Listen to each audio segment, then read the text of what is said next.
Hello, everybody. This is Hawk. This is Lady Hawk. And this is... Hok Talk. And we're back playing mini golf. Not because we didn't try something else. We were going to. It didn't work out well. We're working on it. We got a couple of things we want to try out. It's just the logistics of making sure the game will work with whatever conversation we're having, because if the game's too involved, we get distracted. Yeah, we're just play testing a couple games we have played frequently, but going back to them and trying to get the controls and all that fun stuff back kind of screwed up and threw us off our conversation game. So we are back at the mini golf for now in the Tower Unite. And to start off, we do have some heavy topics that we want to discuss. It's kind of a segue from our last episode where we were discussing celebrities and kind of their fall from grace, if you will. But more specifically, I kind of dabbled into like comedians and how they have a darker side. And we talked about Jonah Hill and, you know, how he basically masked his insecurities with humor until he lost the weight, and then he shouldn't be insecure anymore, but he still was. So that's kind of where this conversation started, and where Hawk and I have these conversations all the time. But we were discussing celebrities and just like the entertainment industry as a whole with their insecurities, their, I don't know, toxic issues, their darker sides, if you will. Big one is Jim Carrey. And, you know, we all have our opinions about Jim Carrey. People think he's annoying. People think he's talented. There's a variety of thoughts based on him. I have an issue with him in regards to where I typically have an issue with these celebrities, but the personal life. Like he's dated every co-star he's had. There was, what was her name from Dumb and Dumber, the redhead? Honestly, Lauren something. Dated her. He dated Cameron Diaz. He dated Jenny McCarthy, but I don't think that they actually worked together. I think that was just a different relationship. But he did date a woman much younger than him. I can't remember what she did for a living. She may have been a makeup artist, but probably 15 to 20 years younger than him. He gave her an STD, or she claimed he gave her an STD. And then later on, he kind of taunted her. There's text messages where he basically taunted her about the STD and said, oh, if you didn't sleep with so many people, you wouldn't be having these problems. He was like shaming her when he very obviously had given it to her, and she knew that. She ended up unaliving herself, and it was because she was already a depressed person. She already had the issues she had. And so her family went after him. I don't know the results of what happened. I don't think that it got very far, because at the end of the day, as an adult, you make your decisions. But that is the darker side of Jim Carrey, that from the Dumb and Dumber days, the Ace Ventura days, the Mask days, where you can look at this man, he's very talented. You can see he's very talented, but he's distorted. There's something very distorted about him. I think there always had been.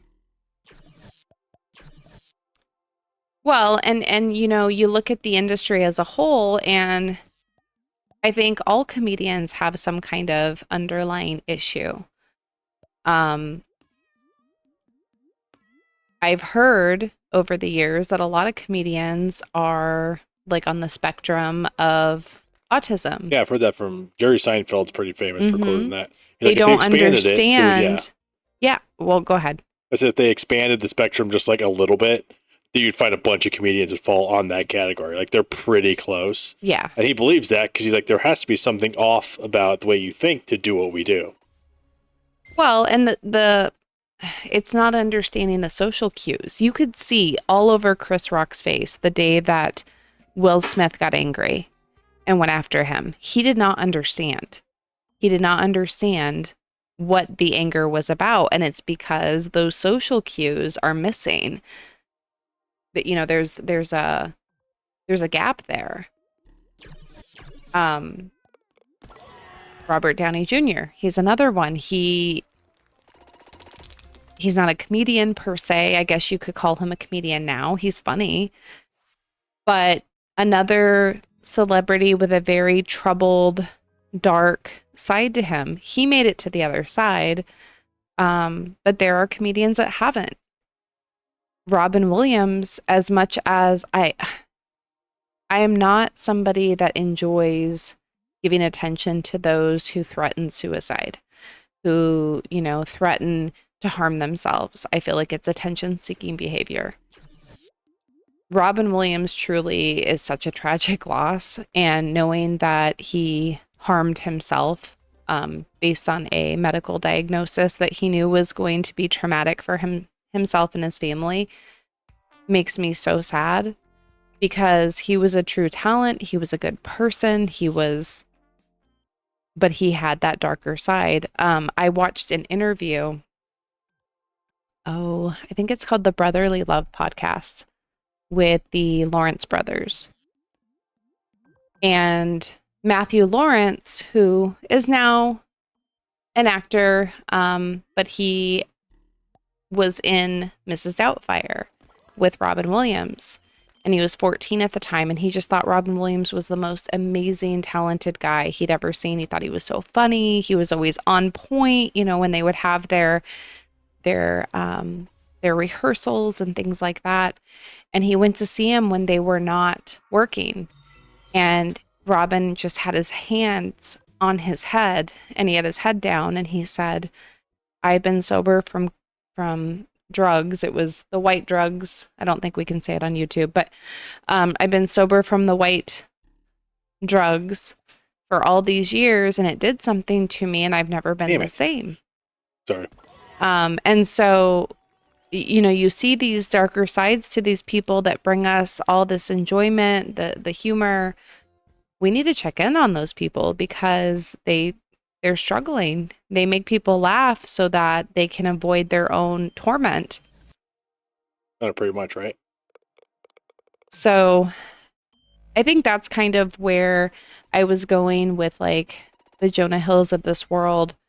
Yes, he turned into a very controlling man, whereas Robin Williams had the same torment and didn't turn into that person. He tormented himself, basically.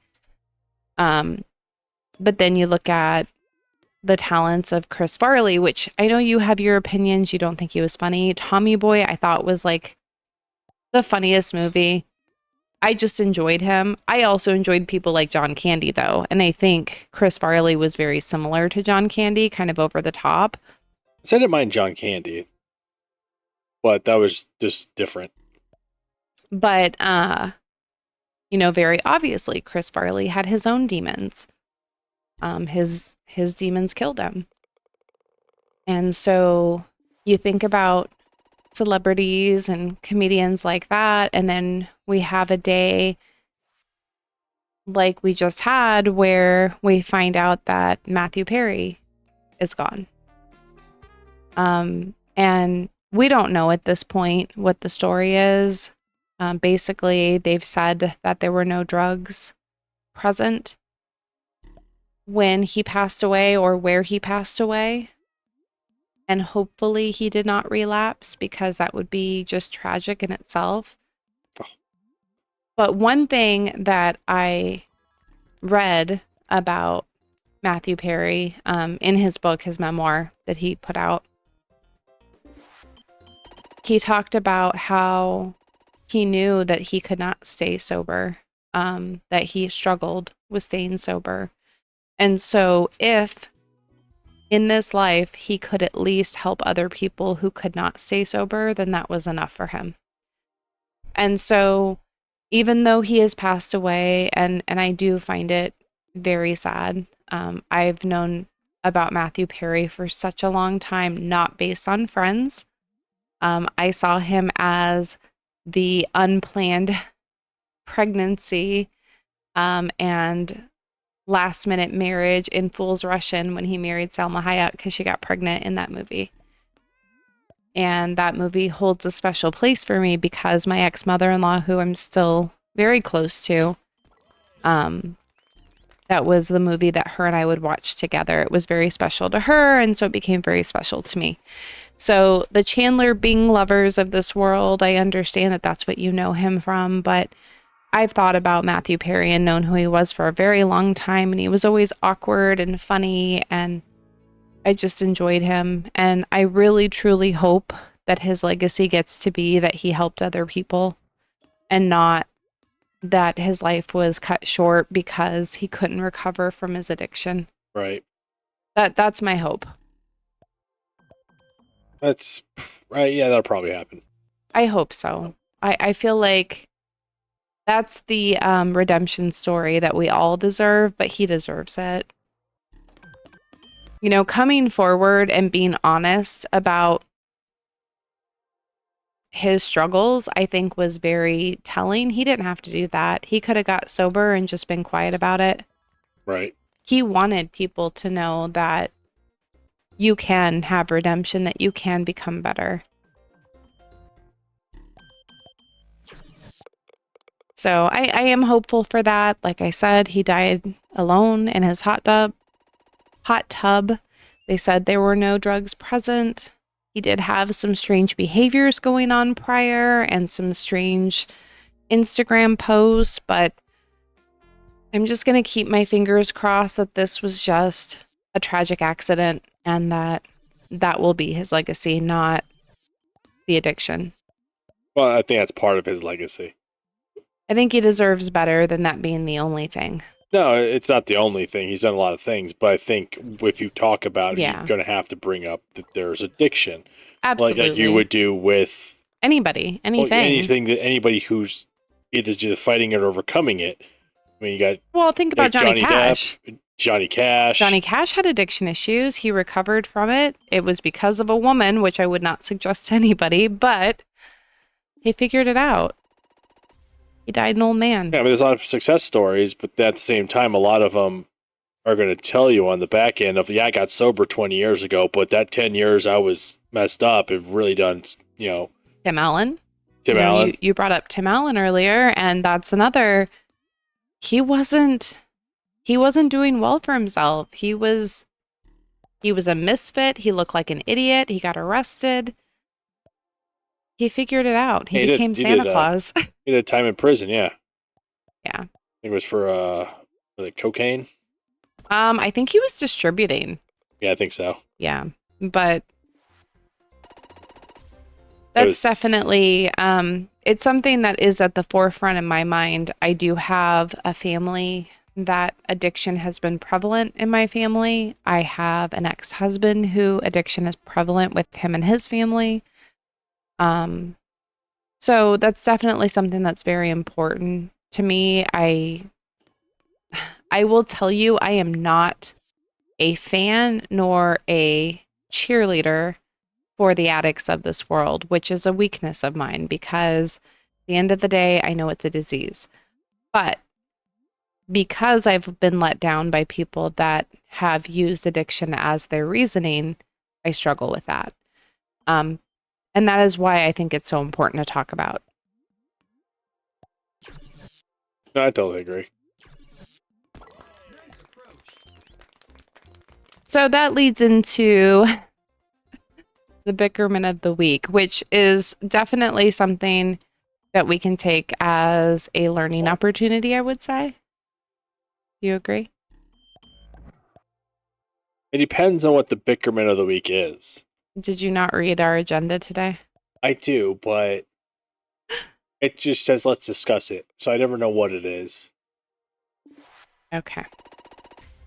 You can't read today, guys. There's like 14 paragraphs, so I don't know what I'm supposed to be talking about. So you remember we discussed how he will not read and then he'll hurt your feelings because he decides not to read? This is what I was talking about. Well, I'm trying. No, that's not trying. So we got into a conversation this week because I have been doing all the things. I'm doing all the self-help, self-love things, and I am scheduling the appointments that I need to schedule. I am being proactive about my mental health and my physical health. So I decide I'm going to have this conversation with Hok, and I'm going to let him know that I have scheduled an appointment with a primary doctor because I want to speak to them about going on medication for my mental health, my anxiety, my depression.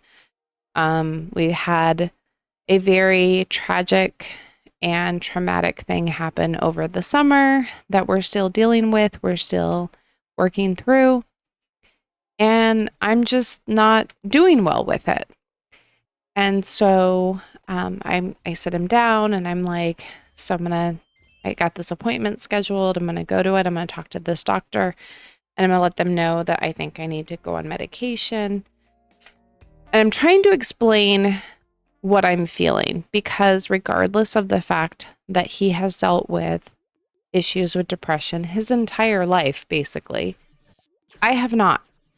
And so when I say to him, you don't understand what I'm feeling, I mean that he doesn't understand what I'm feeling because I don't usually feel this way.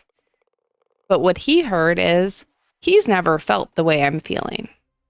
So he starts defending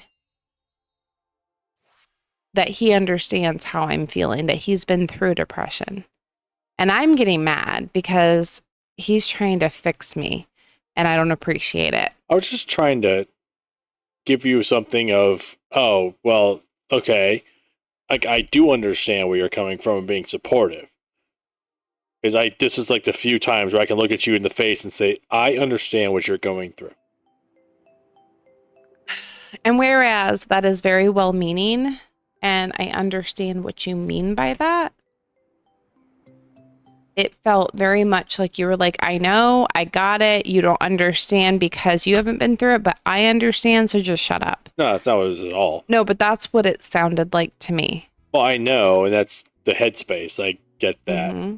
Because that's what it is. It's everything's negative. Everything just sucks is what it is. It wasn't even that. It was more of, I'm just realizing right this second what I'm feeling. So let me tell you, because you've never seen me feel this way. And I've never felt this way. So let me tell you what I'm feeling. And as I'm trying to tell you what I'm feeling, you're saying, I know, I know, I know. And I'm like, no, you don't, because I've never felt this way. So you can't tell me you know I feel this way. Whereas I know what you were saying was, I know how you feel because you have felt this way in your life. What I was hearing from you was that you knew that I was feeling that way. And I'm like, no, you don't know, because I just figured it out. And I think that, and I yelled at him. But it's also, I mean, going on a tangent, just to make this make sense. Right. This is the same problem we had with my mother, in essence. And that it was, like, remember that whole situation. I wasn't being disrespectful. Joel, do you stop? But it was one of those where you were going through something that I had vast knowledge of and had already gone. I kept telling him, like, look, you're on chapter 5. I've already finished the book. I know where you're getting to. I know what's going to be coming, And so that's kind of what I was alluding to with that. It's like, look, I know, and I'm not trying to change you. Do your process, because everybody's process is different. But I understand the feelings you're feeling.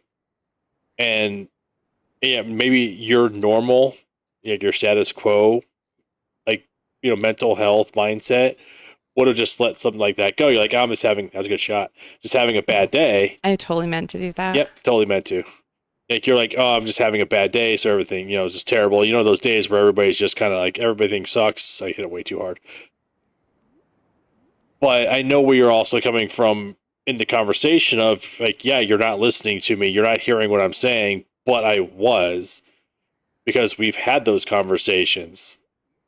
Those were like blowout argument conversations we had. That was what I was feeling when I had anger issues and was going through that stuff, that's what my feeling was, is you're not hearing what I'm saying. Right. And so I got, I got anger. I had problems then, right? Yeah. And that's when I would lash out because I didn't feel like I was getting hurt. So I know like that in that regard, yeah, that's the same thing, is you get angry because that's just what you're defaulting Well, to. and that's what happened. I started yelling at you, and I wasn't yelling at you because I was mad. I was yelling at you because I felt like you couldn't hear me. Oh, too hard. That's the thing, is I could, and I was just trying to make you understand of, like, you're not going through this alone. I do fully understand, because there's not many things where we are both either have gone through or are going through that we can understand that. Like, we've had a lot of different experiences. So when something correlates, usually, I mean, we both do it. Like, you do it the same way too, or if there's something that I'm going through that you've been through or can relate to or have knowledge in, you want to step in and help fix it. So, yeah, and here's the problem. You can't fix this. And I know you can't fix it. And when you try to fix it or you want to fix it, it just irritates me. I know. Which isn't fair. I know that's not fair to you. But that's what I'm feeling. And, I think in the future, and I need to do this too, because there are times that I want to fix whatever you're going through, and it's the same situation. It's like, I can't fix it either, and it just pisses you off that I'm trying to pretend like I can fix it. Or it's a I think I can catch-22. fix it. Yeah. Well, you know how I work, though. I like to, if I can, I'll look in and try to fix things. That's just the way I'm wired. So it's not like I'm consciously doing it. I just the way I am. I can't help it. So I think that it's important that you ask questions, or, you or I ask questions and try to figure out, okay, is this something you want me to listen to you about? You want to vent? Do you want me to fix it? Do you want suggestions? What are you looking for?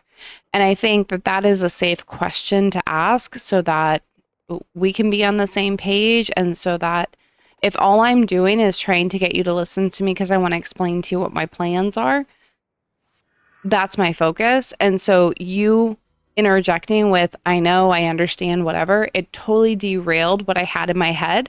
And so that's why it frustrated me so bad. No, I get it. And so I think that that's, that part of that communication, stopping yourself from just, and especially men, I think you always want to fix it. You just want to make it better. And sometimes that's not what we need. We don't need somebody to try to make it better. We just need somebody to help us think it out. Well, and yeah, it's what. Well, I've heard that before. And I don't think it was in therapy. I think it was like a therapy type setting or something. I don't remember where. That's what it was. Is people want to, like, fixers want to fix. I know. And that's the thing is, and this was directed in the male audience of, you sometimes. That might have been something at that church group too. Maybe, but it was something along the lines of, yeah, that's the thing is, you sometimes oh my gosh, we just I'm need so to vent. bad at this. And it's one of those where this conversation isn't something you're going to fix. I just want you to sit there and go, that sucks. Yeah. And that's something as I sit there and, like, but you have to notice, like, that last conversation, that's what it eventually becomes. As I realize, okay, you don't want me to fix you. You want me just to sit here and listen to it. Okay. And it's like, I'm just sitting there going, that sucks. I don't know what you going to do.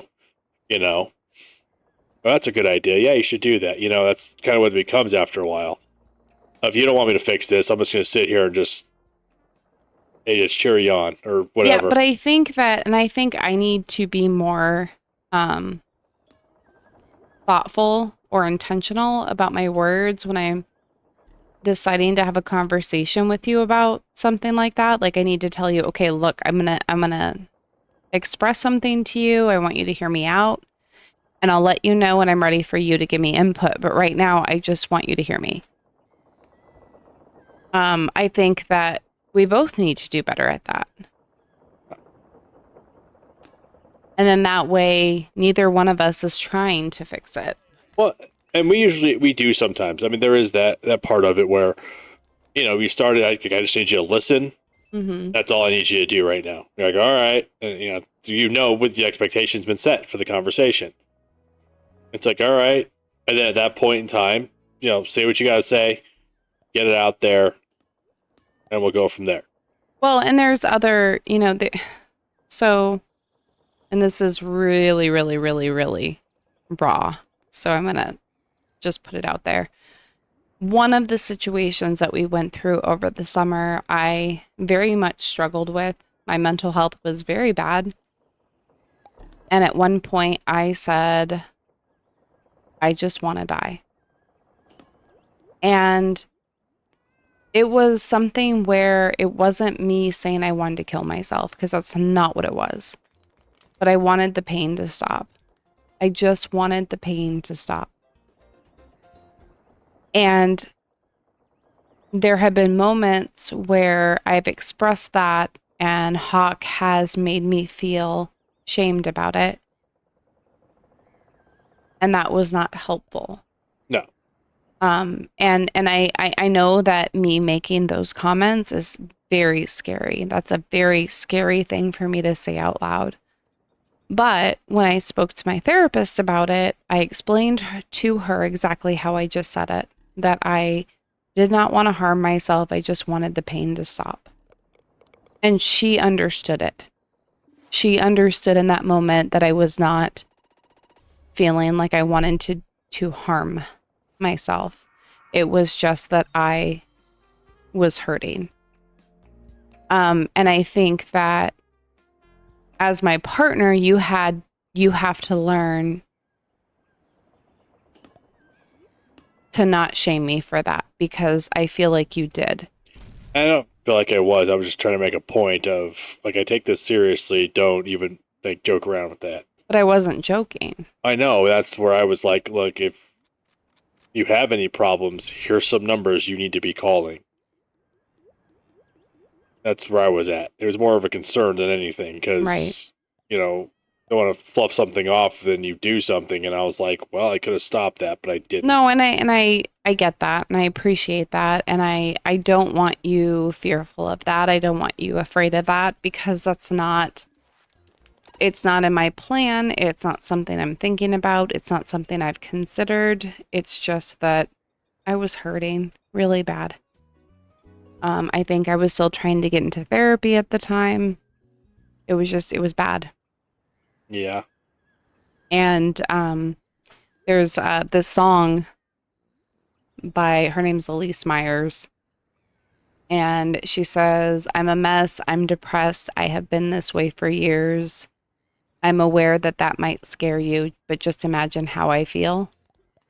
And I never really understood those lyrics or what she was saying until I was in it. And it is a scary feeling. So my takeaway from that is to have empathy for people that are going through those things and that express those things to you, because they're trusting you in those moments with the darkest parts of them. And it is a cry for help. It is a reach for help. And so being there in those moments for those people can be life-changing. So just pay attention and make sure that you are checking in on your people, because sometimes they need it. And also, if your partner tells you that they're feeling alone, that they feel all by themselves, that's not a dig at you.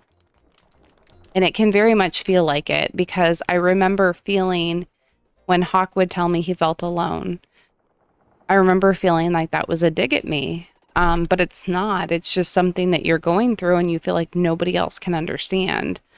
And so being there for somebody through that and not taking that offensively is very important.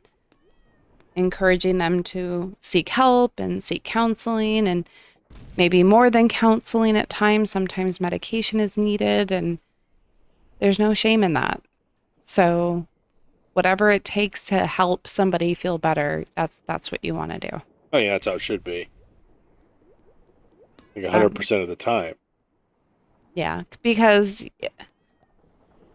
Like, I don't understand people who do that. oh, well, you need help, so you're weak or this or Right. whatever. I mean, But you why? used to have that mindset too. I Not, didn't want to take medications for the rest of my life. That's my biggest thing. yeah. I mean, it's easier now because, employment. But, there's the other side of it of like now I have a constant crutch. So I still have to work day to day to Yeah. still keep To be myself okay. together. Yeah. Among other things. Because I don't have just mental health medications. Right. So, I got to keep myself together. But it is one of those where it's a helper, but I need to do my part. I can't rely on the medications. I have to do what I can do to get my mental health where where it's manageable.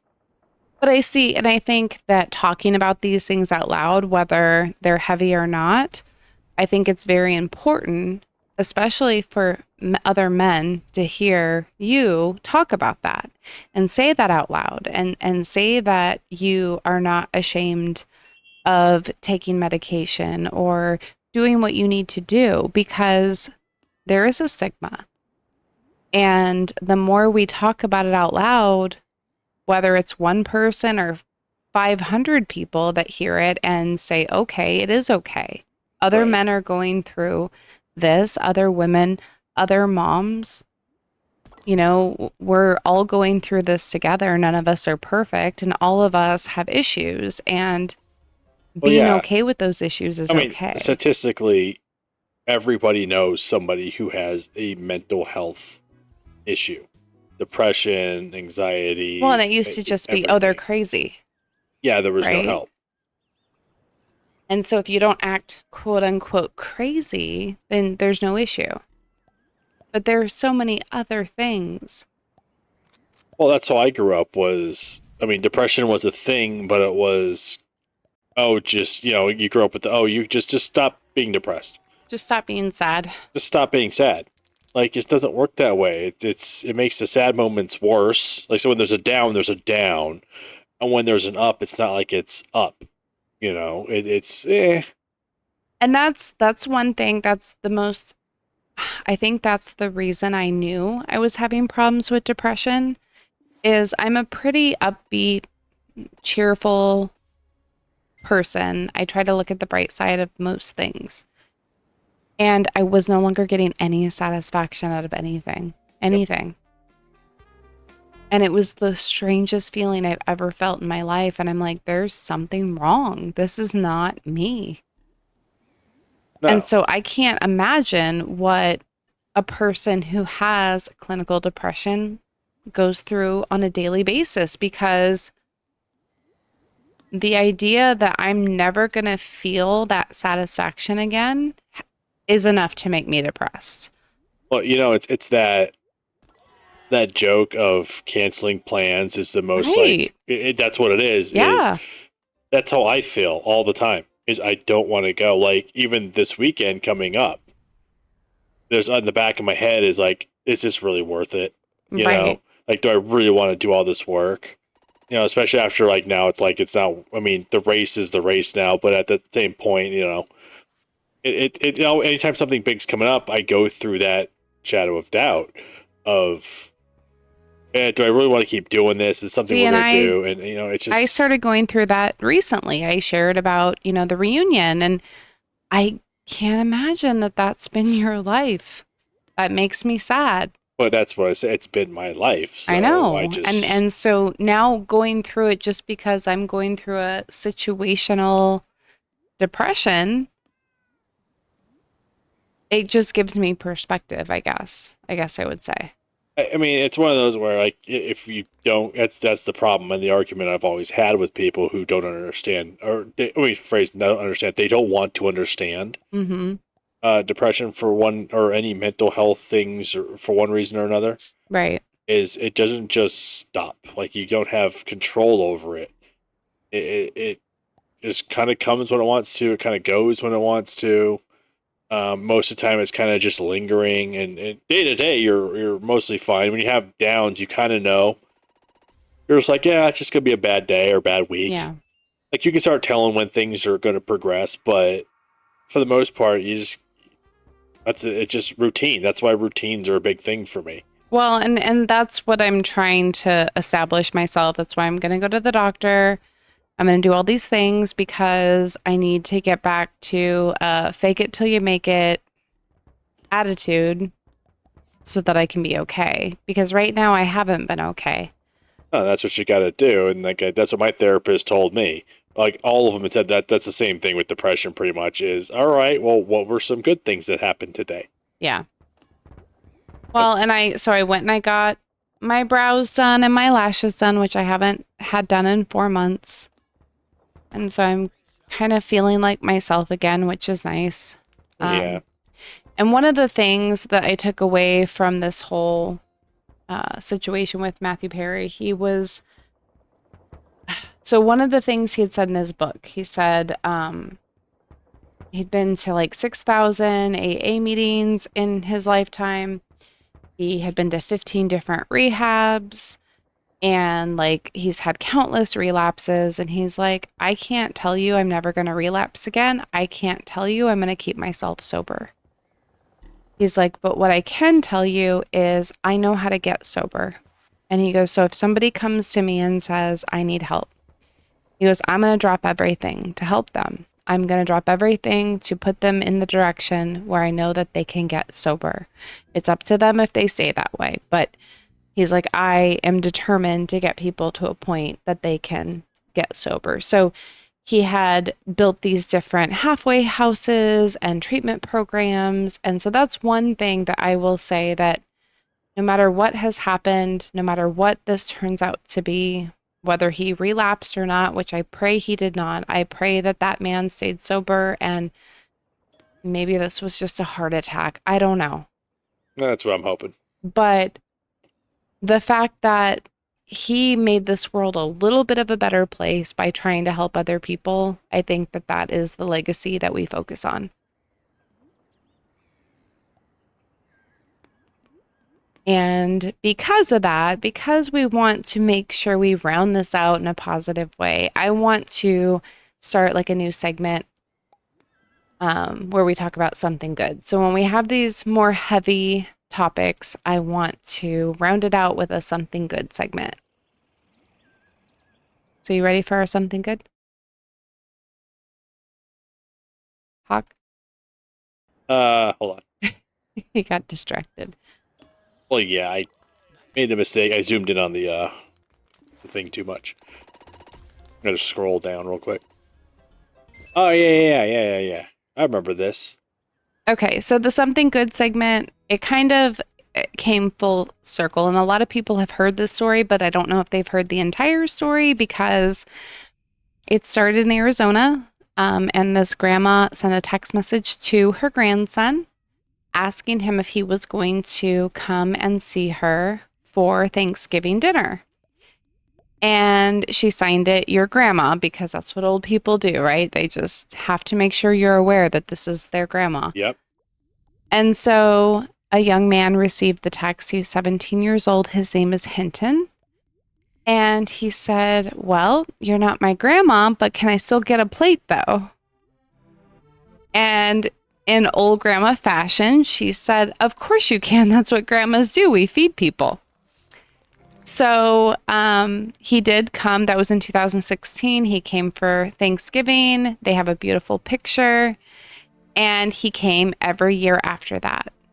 And so, you know, they've had lots of changes in their life, and Hinton is now engaged. He did start his own business. He ended up putting his honorary grandma and grandpa on that billboard because they were so special to him. And sadly, in 2020, Wanda's husband passed away from COVID. And so Hinton said, I don't care. I don't care if you're not cooking. He showed up on Thanksgiving to spend Thanksgiving with her, and they continued their tradition. And so they've just truly became family. And I think that goes back to something I've always thought about and believed, because you can't always choose your family. Sometimes your family is just not, your blood relatives are just not what you need them to be. And you have to focus on the family you choose. And I've had such a great group of family that I've chosen over the years, and I'm grateful for all of them. So I just love that story. I like the half of that story. It comes up about this time every year. You hear about it, and you're like, "Oh yeah, I remember that." And it's just, yeah, it's one of those stories, you know. Well, and to know that, because I don't know about the rest of her family, but to know that she lost her husband and she still didn't have to be alone. Like he was so committed to her, dedicated Right. to that relationship, because once upon a time he was a 17-year-old kid that had nowhere to go for Thanksgiving, and she was his lifeline. And then several years later, he became hers. And I think the give take in this world is very important and very, vital to think about. I remember when I worked for the retirement community that I worked for, people would tell me, "Oh, you're so good to me. God's going to bless you." And I said, "Oh, karma's coming for me. I'm going to get what I give." And so I just would give as much as I could so that maybe one day somebody will bless me that way.